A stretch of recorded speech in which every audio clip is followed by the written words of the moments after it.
The Nice Mitten. Once upon a time, a boy named Lance went out to pick up sticks. His mom gave him nice red mittens, in case his hands got cold. "Take the mittens and keep them safe," his mom said. But as Lance left, he ran fast and lost a mitten at the edge of the wide forest. 5 mice saw the mitten. "This is a nice place to rest," they said. So the happy mice went in and rested. Then a rabbit raced by.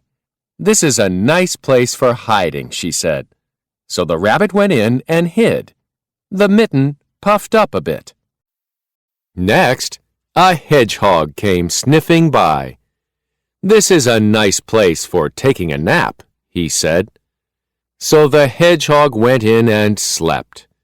The mitten puffed up a bit more. Just then a big bear came by.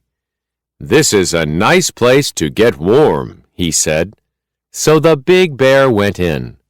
The mitten puffed up from all the animals in it. It puffed up as much as a mitten can. At last a black cricket came by. "This is a nice place," he said. "We do not have any space," said the animals in the mitten. But the black cricket went in, and just as he did, rip, snap, pop! When Lance came back, there was not a trace of red mitten left. So sad!